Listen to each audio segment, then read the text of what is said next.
Hey, what's up, it's Hugo here to end off 2011 because after this I'm going on a winter holiday, so you won't be seeing me for about 2 weeks. I want to do kind of a special video that was requested, is to show all the applications I've used in 2011, and it's going to be quite a long video. Now if you want me to go more in depth into certain applications, I will be opening some of them. I won't only be going through the list, but obviously it's going to get quite long, so we shall get right into it. Now these are all the applications I've used since July 2011. I do not have a copy. I don't remember exactly which applications I used before that, but I can guarantee you that this version of macOS 10 Lion here is all the apps that I've only used since July. So yep, let's get right into it. So 1Password is to remember all my passwords on all the websites, and I can also synchronize it with my phone, which is pretty handy. Address Book, that's a default app you get with a Mac, so I won't be going through those. Then I got a bunch of Adobe stuff. Here are some folders. Then I got After Effects, Bridge, Device Central, Download Assistant, Encore, Extension Manager, Illustrator, Media Encoder, Photoshop, Premiere Pro, and Adobe Story. Now I do not have the master collection. I have the production or video-ish production, but it's really good. It's fine for me as long as it has Photoshop, Illustrator, and After Effects. It's fine to me. Airplay, I did a review on that already, so you can go ahead and check it out if you want to go more in depth on that. App Store, of course, that's the default app. App Cleaner is to uninstall your applications on your Mac. Not only deletes the applications, but also all the folders and files that were related to that application. Archiver is to unarchive .rar, .zip, .7z, all these kind of compression formats. Audacity is for audio editing, very simple audio editing, it's not really advanced. Audio Hijack Pro is if you want to record audio of a specific application, or just you having a Skype conversation, you want to record it, you can do that with that. It's really easy, and it just hijacks to a certain application, so whichever other application you have running, if it makes noise, it doesn't matter because it only records that certain application. That's pretty cool. Automator is of course a default app on your Mac, so I won't be going through that. Bamboo is for a Bamboo, Wacom Bamboo tablet. It's one of these tablets you can buy for your Mac, and this is the software that you get with it. Better Zip, again, it's an unarchive. It's really similar to WinRAR on Windows. It's a more advanced, and it lets you view the files before extracting them, which is pretty cool. Blackfire, it's like an Xfire client but for the Mac. Borderlands, which is the game, which should be in my games folder, which I'll just put in my games folder. We'll get to that in a second. Bowtie is to display a little thumbnail on your desktop of the music that's playing on your iTunes. Call of Duty 4, this is a copy of it apparently. Camouflage, that's to hide all my icons. As you can see, I've got a bunch of it's a whole mess on my desktop, and if I just have a hotkey on my keyboard that I can activate, and it hides all my icons, and it's really cool. You can also set custom wallpapers and stuff like that. CanTwist is if you want to do live streaming, you can set up your live streaming through that. It has tons of cool effects you can have, and you know, if you want to live stream your screen, and then you want your camera in the corner, and then you want some text or your Twitter updates and stuff, you can all set it up really nicely in CanTwist. Candy Bar is to change your icons or docs on your Mac, and I've already covered this application, so you can go ahead and check it out. You can of course click in the annotations on any app that I've already went through. Carbon Copy Cloner is to back up your Mac fully on a bootable drive, if you want to do that on an external hard drive or something like that. Chess, of course, is a default game. Cinch is really handy. If I go to the left of my screen, my window will automatically resize to 50%, and the same on the right side. And if I go to the top of my screen, it will go in full screen, and then when I remove it, it goes back to original size, which is pretty cool in my opinion. Colloquy, I barely ever use that, but if I'm correct, it's a IRC chat client. I do not use those very often, to be honest. Compressor, you get that with Final Cut Pro. It's kind of a, I think it's kind of a compression. It goes faster to render off your video and stuff. Well, not render, but compressing. That's why it's called Compressor. Copy Paste Pro, very handy app. I use it all the time. It's to so I can paste all the stuff I've copied lately. It lets you, it records or saves up to 100 things that you've copied lately, and so you can go back into your clipboard. That's really handy. Cover Scout is to get all the covers on your iTunes, but I barely ever use that because I usually buy my songs or music on iTunes, and that already has the images, but I bought that quite a while back actually. Crossover is to run certain Windows applications on your Mac. Crysis 2, which is a game, again should be in my games folder. I'm sorry about that. I'll just put it again. Then we have CS5, again a folder of Adobe Production Premium. That's the one I have installed. The dashboard dateline is to have a calendar display on your desktop at all times. Day one is diary application that you can synchronize with your phone if you want to keep up a diary. I personally don't do it, but I did like the app, how it looked and stuff, and I kind of reviewed it for myself. I didn't really make any video about it. Discovery, I did a video about this. Is to add cool effects like wobbly windows and 3D spaces and stuff like that. On your Mac. Really cool desktop effects you can do with that, so you can go ahead and check out that video. DivX, these are just things that you have to download to run certain videos and applications or applets on your browser. They want you to have all these codecs and things installed. Docker is to hide icons off your dock sometimes, because sometimes you run an application like literally 24/7, so you don't need to have it in your dock anymore because it always runs. So you can use that to hide stuff in your dock. Drag thing is really advanced desktop customization. It's not really visual, it's more productive. You can like set up a lot of things. I've made a video very long time ago. It's not really that great because I was, you know, not as good as now, but in making videos. You can still go ahead and check it out. I have to admit it wasn't a great review though, but you can go ahead and check that out. And it allows you to have tons of docs and folders and things display on your desktop to really quick access a lot of things. And if you really want to be productive and have like a big screen, it can be really handy. Dropbox, if you don't know, that's an application that you use to upload certain files to the internet, and then you can access them from all your devices like your phone or another computer. Really handy, and it's built in the operating system right here. I have it. And this is all the stuff that's on the internet, so that's really cool. And again, the day one application also synchronizes with Dropbox. Pretty cool. DVD player, that's default. Espresso, if you don't know, Espresso is to code websites. iTV is what I use to record my console gameplay. I have an Xbox 360 and I use this to record that. So I'll just quickly launch it up here to show you guys how it looks. You record with this, you'll be able to see your screen on your Xbox. I'm just going to close that for now, and then you're able to record gameplay. I have gameplay here, but for copyrighted reasons I can't show you guys all this. But as you can see, it just gives you whatever you're recording. You can do that with this record from your console, whether it's an Xbox 360 or PlayStation 3. You do need an HD PVR, so it's not free. You do need to pay for a certain device for it to work properly, but that's what I use it for, at least. FaceTime, again, a default application, allows you to FaceTime with any other Apple device. Mpeg X, pretty known renderer or compressor or converter for videos. Really handy. It's really customizable. You can pretty much make your own whole profile setting to render out your videos. Filezilla is an FTP client. If you have a website, you probably already know it. It's to drag files and folders to remote servers on the internet. Final Cut Express is Final Cut Pro, but then in a simpler version. I prefer it, to be honest. It's a rather old version. I don't have the latest version of this, but it still works fine. I use it sometimes. I also have Final Cut Pro, which I'm not really, I think it's a waste of money, so I wouldn't recommend buying it. I think it's 200 euros or $200 probably. But compared to the older version, it's really way less advanced, and there's less, you know, it's more based around presets and things that are already made for you than actually making stuff. So I don't know, but again, it's video editing basically, fairly advanced overall. It's fairly advanced, the whole Final Cut thing. Firefox is of course a browser. You can compare it to Google Chrome or Safari. Flare is to do some final, you know, color corrections, or you can add little edges and borders and crop your pictures, and really basic picture editing, and it can make your pictures look really good. So I definitely recommend checking it out. I really like it.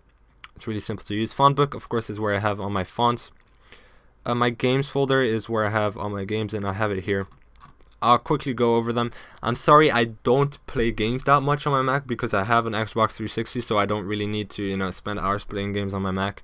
And I really do prefer playing on a console, but I'll still show you a few of the games that I have. It's not much, I know, but it's just that I don't play much. Amnesia is a role-playing horror game. It's really fun. I've made a Let's Play. Well, I haven't finished it. I've only done 2 or 3 episodes on my gaming channel. Call of Duty Black Ops. I'm guessing you're familiar with that. This is the multiplayer. It's a separate application from multiplayer. It's often like that on the Mac.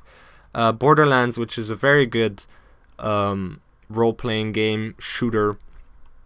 I would highly recommend. You probably already heard from it. Has had many awards and stuff, and it runs very well on the Mac actually. So that's nice.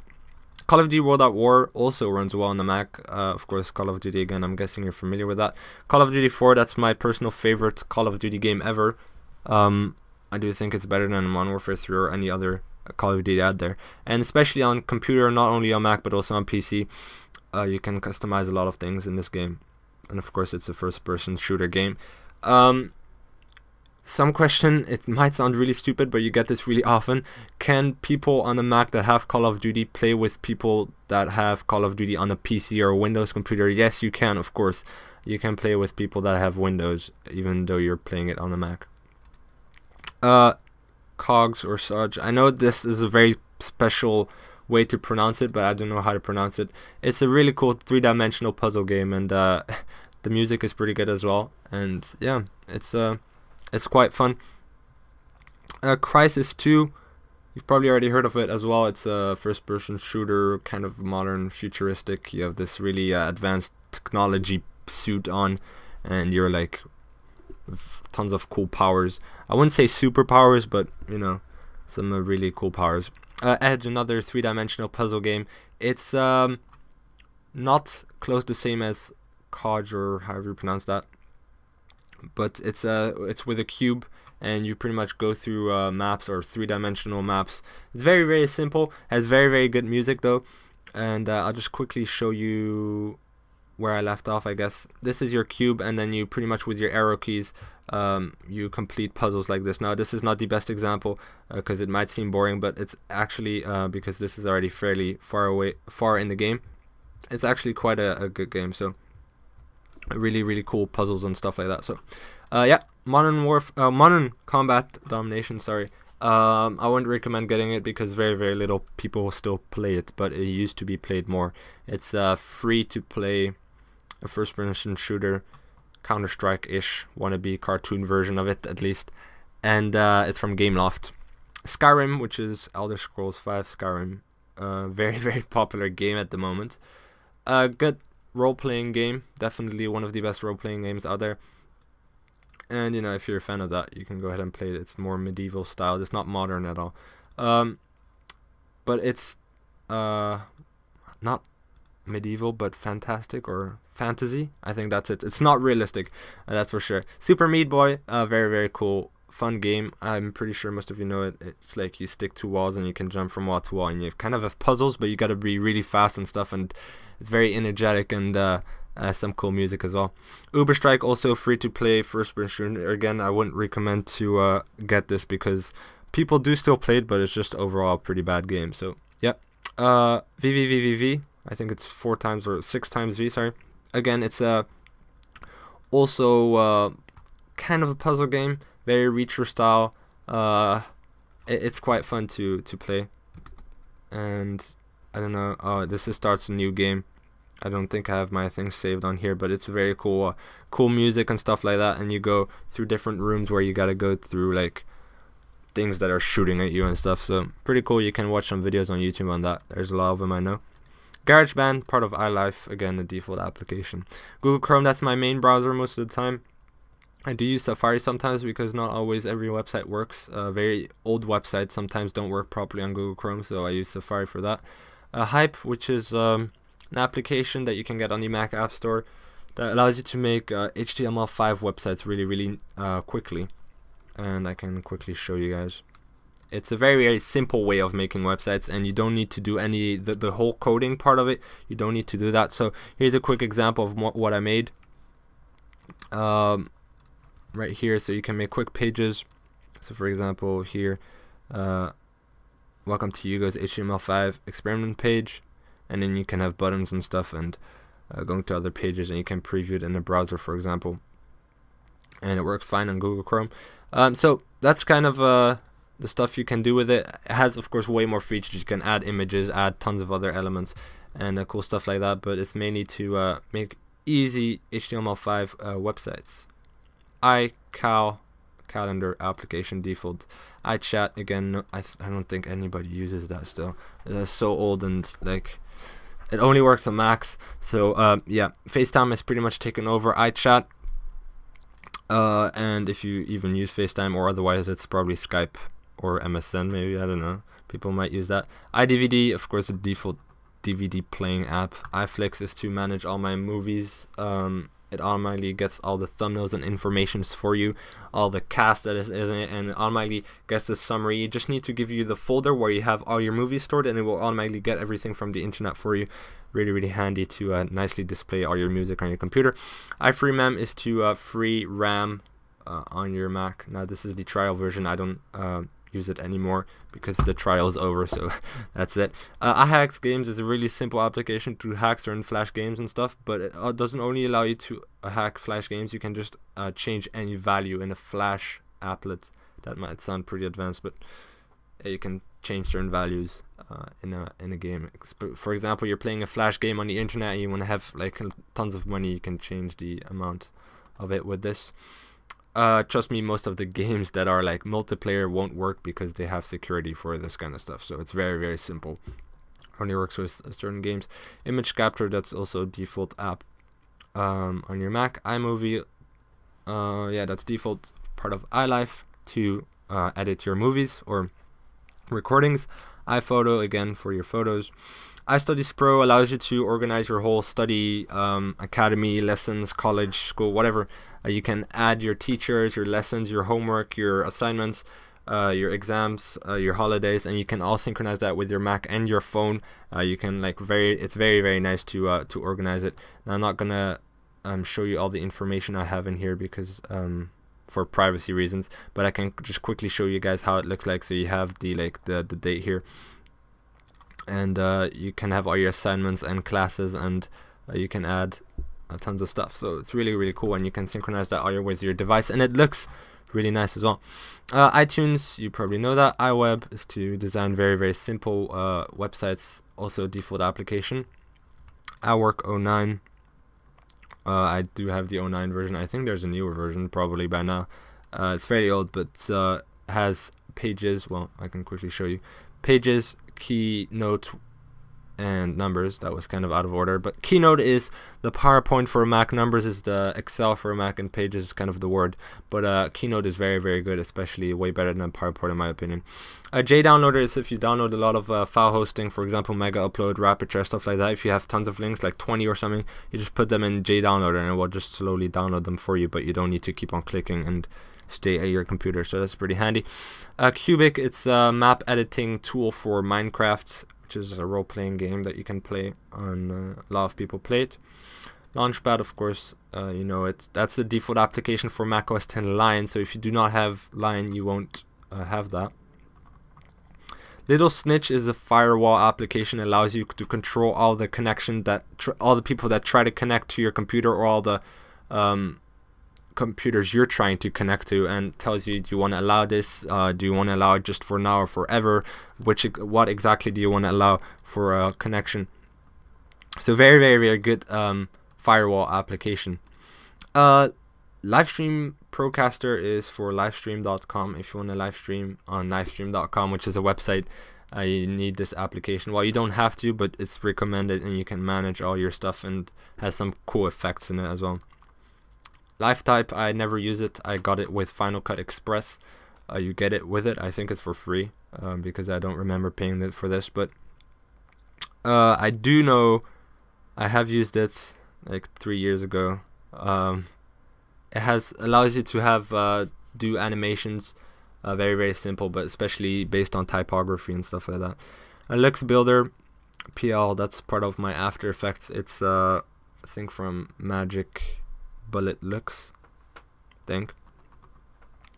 Mac Keeper, that's to keep your Mac like up to date. I've done a review on it. You can go ahead and check it out. It's been updated quite a bit since I've done my review on it. But you can like scan your whole system, and it has an antivirus and anti-theft. You can back up your computer, data encryptor. You can clean up your computer, like duplicate files. It can find all that for you, and you can also track all your updates available, login items, and has some other stuff too as well, like cache cleaner and stuff. If you want to make your computer faster, you've had it for like 2 years, it might have a lot of unused cache files, which make your computer slower. My throat's getting pretty dry because it's already 20 minutes that I've been talking, I think. Magic Bullet looks, of course, again, part of my After Effects application, which I mainly use it for After Effects at least. And if you don't know what After Effects is animation and video editing software. And Magic Bullet looks allows you to mainly change the looks of something, whatever it is. Can be color correction, but you can do a lot. It's very advanced color correction, you might say. Mail, default email application for your Mac.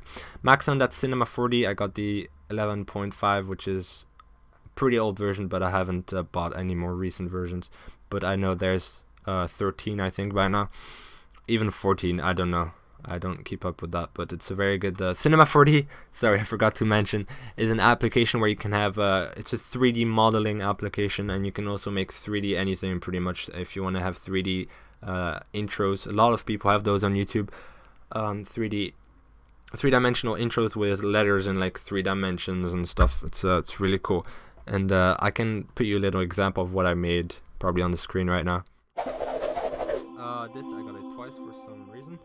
I already went over that. Media Central, I got that with the Tube, I think, but I wouldn't recommend getting it. It's some kind of like front row, but then from some other person, I don't know. Microsoft Communicator, I've never used it. Microsoft Messenger, I've never used it. It's just you just get it when you get Microsoft Office. You have to, I don't know if you have to, but it automatically installs those for you, so I didn't use those. Microsoft Office 2011 has Word, PowerPoint, Excel, and Outlook. So yeah, Minecraft's a very popular game at the moment, especially on YouTube. Role-playing game, you can compare to that, or building game.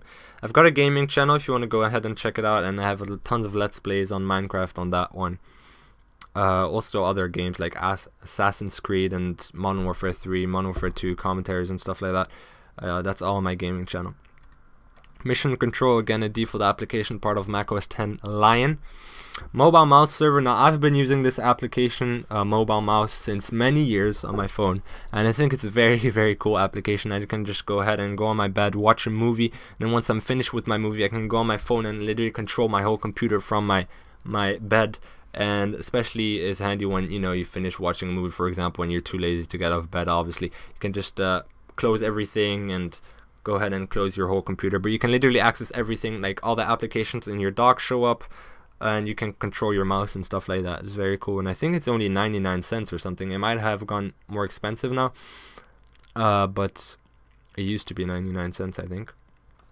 Moom, I haven't done, I think I have done a review, I'm not sure, but I don't use it anymore. But it allowed you to, I don't know if I can launch it up really quickly here. We don't need this.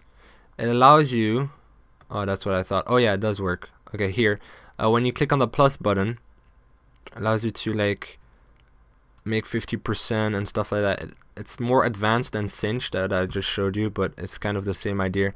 And you can have it like really small, like horizontal, like that. Can be pretty cool. Alright, we're almost there. Even though we're only at the M, but apparently after that I don't have much application. Mpeg Streamclip, it's an application I use to, again, compress videos. It's very handy, very powerful. Almost accept any formats out there, and you can compress videos from like 100 megabytes to 50 megabytes, and it barely see any quality difference, at least visually. Of course, there's some stuff that gets cut off behind the video, but you don't really visually see that much, except if you have a really big screen or something. Mplayer OS 10 Extended. That's a pretty long name, but that's my main player for Mac. I play all my videos for that. So if you use QuickTime, for example, or VLC, I use Mac OS 10 OS X Extended because I think it's one of the best. Has some cool little features like arrows, like brings you 30 seconds forward, and you can skip chapters and stuff. And you can also it accepts all the subtitle files that you get with movies. When you get movies, you put a DVD and you rip it off the DVD, the movie, you have tons of subtitles of different languages, and it supports all that, so you can disable the subtitles and stuff. It's really handy, but you don't need to get the whole menu off. You just need the movie. I don't know how to explain it, but yeah, it's pretty good. Minecraft is a wrapper you put around Minecraft, which is a game, and allows you to have tons of cool little features, like you being able to fly and stuff. And you can install plugins to your Minecraft without going into your actual Minecraft game. You can just put them in this folder, and it already like installs them for you. It's pretty handy. On Live allows you to play video games on your Mac. It streams them directly from a server. You do need a subscription for this, but games are really cheap on this if you want to go ahead and try it out. It doesn't work in all countries, but if you're in America and the UK, Benelux, yeah, in Europe, have it as well. You can go ahead and do that, and it streams video games to your computer. So you do have to have a really good internet connection, or really good, at least like I think 10 megabytes down minimum. Parallels Desktop, I've done a few videos on that lately. Allows you to run Windows on your Mac. Really cool. I've got Windows 7 on it. Really handy dandy. Photo Booth, again, a default application you get. On Mac OS 10 allows you to take pictures really simple through your eyesight on your Mac, and you can add cool little effects. A lot of people like to play around with this in the Apple Store, for example. Playback is, I think, you can't really compare it to, let me see. Playback you can compare it to Views, or to, yeah, some kind of, you can put movies or music in it. I'm not even sure if it supports music, but you can put movies onto it, and it allows you to stream it to your console or your laptop or anything else in your network. It's pretty cool. And I know it has some other features as well, but I don't use it that often anymore. I prefer Views, to be honest. Preview, standard image viewing application on Mac OS 10. Pwnage Tool, that's if you want to jailbreak your iPhone or iPod Touch, or iPad actually. You can do that through Pwnage Tool. There's tons of other tools out there as well for that, but this was one of the first, and it's always updated quite regularly. QuickTime Player, of course, default video player on Mac. Looks really good, but doesn't support many formats by default. Remote desktop connection, if you have a Windows server and you want to connect to the desktop remotely, you can do that through this app, and I think it's an official Microsoft app. So yeah, you do get it with I don't think you get it with Office, but when you get Windows server, you get software with it, and it's part of it. Safari, of course, the default browser on Mac. ScreenFlow is what I'm using right now to record my screen. It also allows me to edit my videos afterwards, so it records right now my screen, my eyesight, my microphone, does that all at the same time. And once I'm finished, I can easily edit, add picture-in-picture and stuff like that. So cool video editing application that I got, and I've used it for many years, almost all my videos. This is an older version of it because back when I was updating it, I had some problems. It told me that I didn't purchase it, even though I did, and yeah, it was annoying, so I kept a backup of the old copy just in case. But now this one works. It got fixed in like 10 minutes, so that wasn't a big deal. Screenium, another screen recording application. It's simpler. I think it's free. I'm not even that sure, to be honest. It could be a trial. I don't use it that much, and it's definitely not as good anymore on Mac OS 10 Lion. On Snow Leopard, it used to be better than ScreenFlow if you wanted to run it in the background and it not taking too much resources of your computer. But now it doesn't matter, because ScreenFlow takes way less of your computer than it used to do on Snow Leopard for some reason. Screen Record 2, that's also some kind of screen recording program, but it's really old, and it's like nobody uses it anymore. It's pretty lame. Zenuti, I totally forgot what that was, to be honest. I think you can hide your folders with that, or... Oh yes. Oh no, this is really, really handy. I remember very well what this is. It's a free application, and it's you can connect your iPod to it, and you're able to access your file on your iPhone or iPod directly on Synuti. And the cool thing is you don't need iTunes. You can just go in the files right away, which is pretty cool. So yeah, now I got two of them. Skype, of course, I've got the old version and the Skype 5 new. It's not that new anymore. But of course, VoIP, or you can call people all around the world with it. I'm pretty sure you know it. Song Genie allows you to find all the information on your songs. Again, I don't use it. Also is related to Cover Scout that I mentioned in the beginning. It gets you the lyrics and artists and titles. It doesn't do the covers though, because then they do tell you to buy Cover Scout. It's kind of a rip-off. But yeah, I wouldn't recommend getting Cover Scout. Song Genie, all the though, is pretty good if you want to get lyrics of songs and stuff. So that is recommended. Soundflower, I've got that on every Mac. That's kind of part of my default applications. Again, allows you to have 2 extra inputs, or as many as you want actually, on your Mac.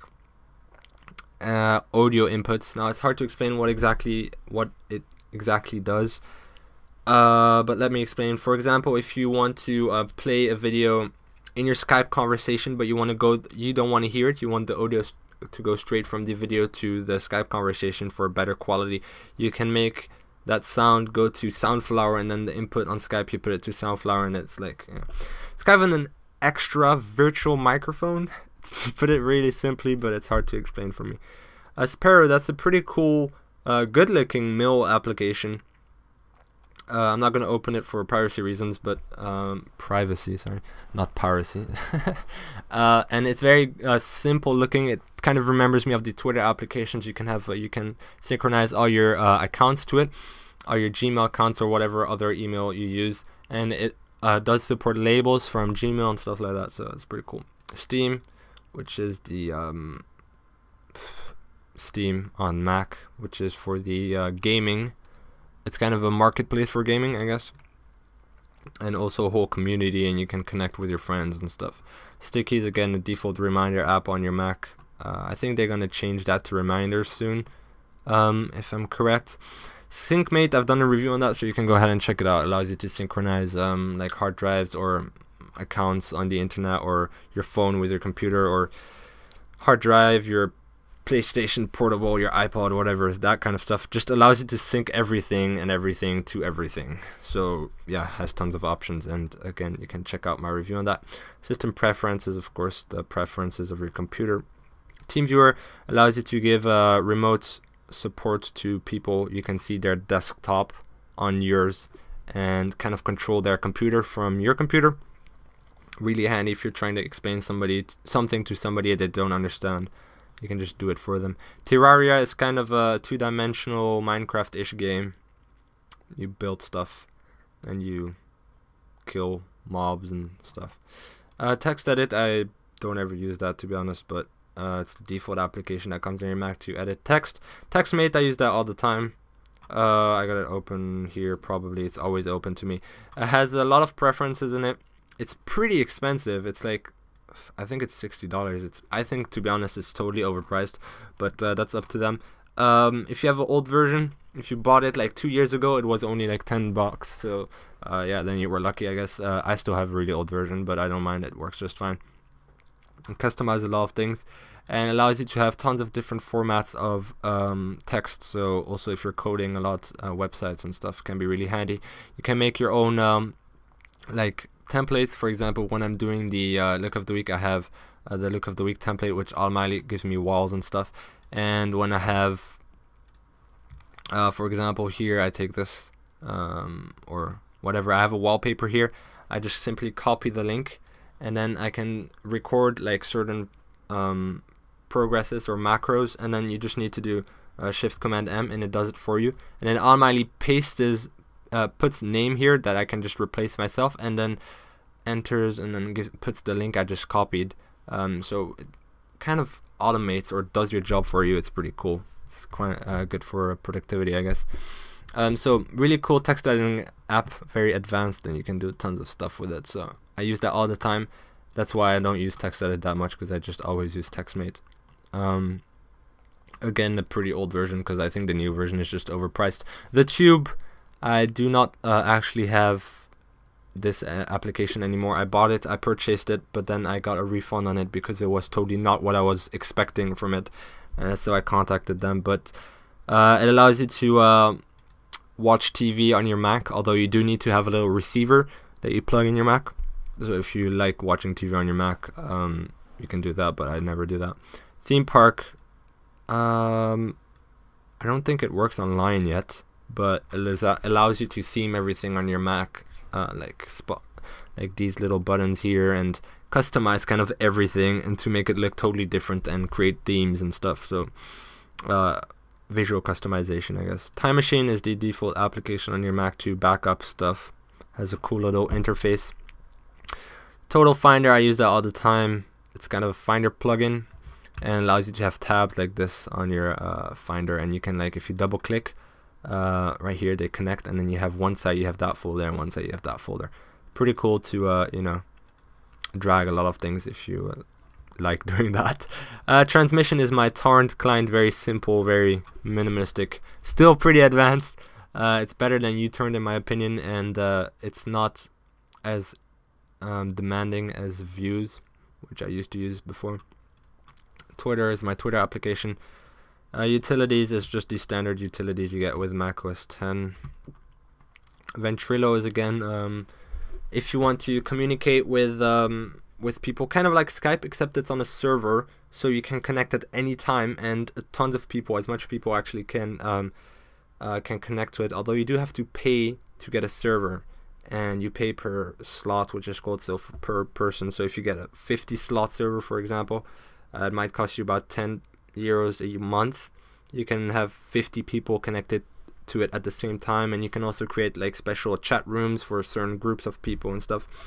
It's mainly used in gaming, so yeah, if you want to game and talk at the same time to the people, that's what a lot of people use. Ventrilo or TeamSpeak. Vicon, I have no idea what that is. Oh, I do know what Buju is though, which is probably from Vicon. That's a motion tracking application that you use a lot if you want to have, if you have a clip, if you recorded something, for example outside, you record it, it tracks the exact motion, and then you're able to place three-dimensional objects in the scene, and then they stick to your clip. Really cool. They use that a lot in movie making. Visual Hub, I never used that.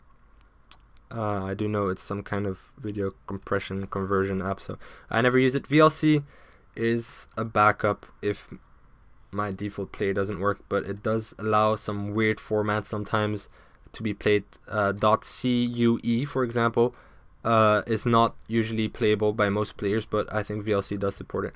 Voice Candy allows you to have some cool voice effects. Now again, this is one of an application where Soundflower comes in really handy. You can set up, well, you can have your little voice effects here, whatever you want, but in the preferences you can hear monitoring device, you can put this to Soundflower, for example, and then your microphone to built-in, because I'm already using my other one. And then it, right now, if I talk, it's gonna talk through this little effect chipmunk, and it's gonna send it automatically to Soundflower. So I can, for example, connect that to Skype, and then I will have that everybody that listens to me on Skype can hear me talking in that chipmunk voice. So pretty cool application in combination with Soundflower. Views is a torrent application, allows you not only to download torrents but also to search for them, and has built-in antivirus and stuff like that. You can organize your whole library and stuff, so it's more than a torrent client, it's kind of advanced. There's a lot of options. WinOnX is kind of a new application that came out. It's not that great, to be honest, but allows you to run Windows applications on your Mac, only very simple ones that don't require anything else, just like run executable files that you can execute in one time. It's kind of hard to explain, but it adds a wine wrapper, if you know what that is, to the application. You won't be able to play like three-dimensional games and stuff that are meant for Windows on your Mac, so don't worry. But yeah, WOM, I think it's World of Minecraft. is a client for Minecraft to connect to a certain, I don't know, it's old, I don't use it anymore, but I remember back in the day when in Minecraft you didn't have the list where you could save servers. This was pretty handy. Zombiecraft is a zombie version of Minecraft. You can shoot, you have a gun and then you shoot zombies in Minecraft. It's pretty cool. It doesn't work yet for the latest version, but it probably will pretty soon by the time you're watching this video. So that's it for all my applications I've used in 2011, or at least since July 2011. Now I've downloaded a lot, I've deleted a lot, sorry, of my applications before starting this video, because I had a bunch of applications that I just downloaded for no reason, for just one-time usage or something. So I did delete a lot, but hopefully it wasn't too long. I know it was like 30 minutes long, 42 minutes long, sorry. Whoa. If you managed to watch it till the end, I'll thank you a lot for watching. And be sure to check out my 2 latest videos that you'll be seeing on the screen right now. My Twitter, be sure to follow me on Twitter. You can like me on Facebook, and circle me on Google+. I'll thank you a lot for watching. Be sure to like the video if you haven't already, and subscribe to my channel if you want more of my videos. And I'll see you guys later. Peace.